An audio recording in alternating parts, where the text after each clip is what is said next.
भारत के मुसलमान आखिर हिंदू कैसे? संघ प्रमुख मोहन भागवत ने कहा, हिंदू राष्ट्र घोषित करना जरूरी नहीं है। संघ प्रमुख मोहन भागवत ने भारत में रह रहे मुसलमानों और ईसाइयों के बारे में एक महत्वपूर्ण बात कही है। भागवत ने कहा कि भारत और हिंदू एक ही है। भारत को आधिकारिक रूप से हिंदू राष्ट्र घोषित करना जरूरी नहीं है। सभ्यता पहले ही हिंदू राष्ट्र जाहिर करती है।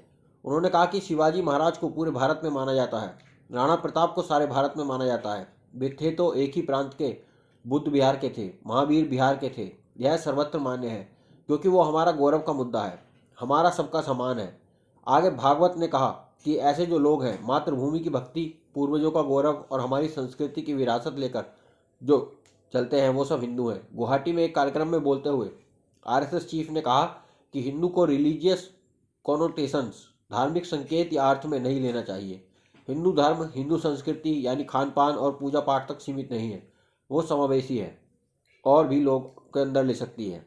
आखिर में उन्होंने समझाते हुए कहा कि अपनी पूजा छोड़े बिना, अपने रीति रिवाज छोड़े बिना मुसलमान और ईसाई इस देश से भक्ति करते हैं, भारतीय संस्कृति को मानते हैं और भारतीय पूर्वजों पर गर्व करते हैं, तो वे हिंदू ही हैं।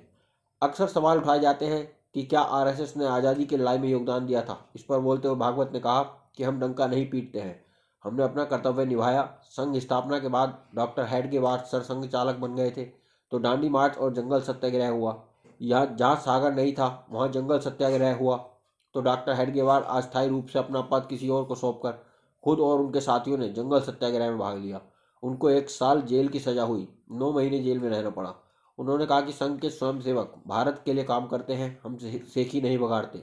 1942 के आंदोलन में चिमूर के सत्याग्रह में पहला बलिदान देने वाला वहाँ की शाखा का मुखिया था।